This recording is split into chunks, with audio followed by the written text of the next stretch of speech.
So welcome back to the Sunday Serving channel from the series from the Holy Land. And here we are on the Mount of Olives in the Garden of Gethsemane. A very special place that reminds us of Jesus' suffering. He was going into the garden to pray and asking the disciples, will you watch 1 hour with me? And of course they couldn't. They couldn't remain awake.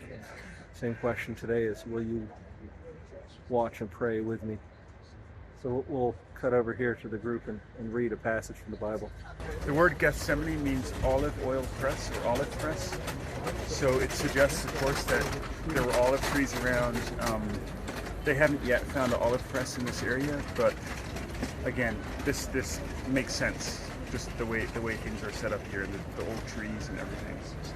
We're standing here in the Garden of Gethsemane. This is Luke 22:39 and onwards. He came out and went, as was his custom, to the Mount of Olives, and the disciples followed him. When he reached the place, he said to them, "Pray that you may not come into the time of trial." Then he withdrew from them about a stone's throw, knelt down and prayed, "Father, if you are willing, remove this cup from me. Yet not my will, but yours be done." Then an angel from heaven appeared to him and gave him strength. In his anguish he prayed more earnestly, and his sweat became like great drops of blood falling down on the ground. When he got up from prayer, he came to the disciples and found them sleeping because of grief. And he said to them, "Why are you sleeping? Get up and pray, that you may not come into the time of trial." While he was still speaking, suddenly a crowd came, and the one called Judas, one of the 12, was leading them.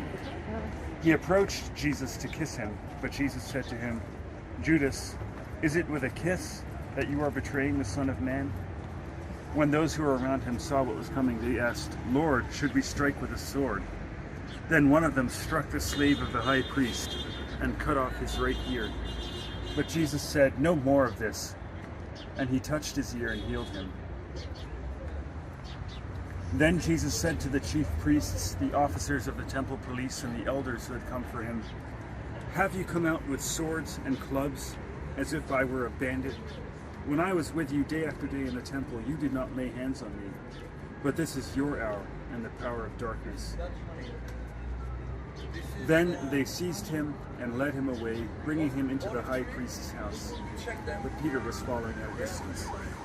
If you would walk this direction at a fast walk for about 25 minutes, you'd be in the desert. So imagine Jesus coming here, knowing already ahead of time that the Roman soldiers with Judas are going to come and capture him.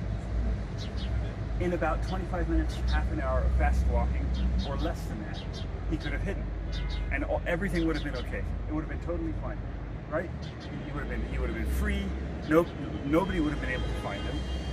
But instead of doing that, he waited. He prayed. He knew what was going to happen. He was ready for it. So that was Luke 22:39 through 54 in the Gospel. The reading about Jesus praying in the garden and asking the disciples to watch and pray. So one more view of the trees that are 2,000 years old at least. Could have been the same trees. So thank you for watching. God bless you.